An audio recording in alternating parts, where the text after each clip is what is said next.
Հայերը սկսեցին վերագտնել, վերստեղծել իրենց ինքնությունը։ Ինչն էր գլխավոր խնդիրը, ոնց որ Ռաֆին էր ասում,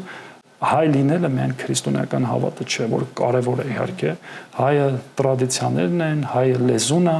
հայը բանն այդ հիշողությունն է։ Իսկ թուրքերը դրա մեջ վտանգ չտեսան։ Եվ հայը տարածքն է։ Թուրքերը դրա մեջ վտանգ տեսան, հիմա կհասնենք դրան, բայց այստեղ մի կարևոր բան էլ կցանկանայի նշել։ Այս մեր ամբողջ պատմության մեջ, այս հայերի իրենց վերստեղծման պատմության մեջ մի կերպար կա, որը շատ հաճախ անտեսված է մեր Ղրիմյան հայրիկի դերը։ Ղրիմյան հայրիկին, որ հիմա հիշում ենք, խոսում ենք, առաջի բանը, որ ասոցացնում ենք, երևի այդ Թղթե Շերեփի պատմությունն է, այդ Բերլինի կոնգրես, այսքան, որը իրականում նա ավելի խոշոր կերպար է, քան Թղթե Շերեփի այդ մետաֆորը, որ կա, եւ մենք ցավոք անտեսել եւ ինչ որ տեղում մոռացան ենք մատնել այդ մարդու ժառանգությունը։ Ընդհանրապես հնարավոր չի Օսմանյան կայսրությունում հայ մասին գաղափար կազմել առանց կարդալու ընդհանրապես ուսումնասիրելու այս մարդու ժառանգությունը։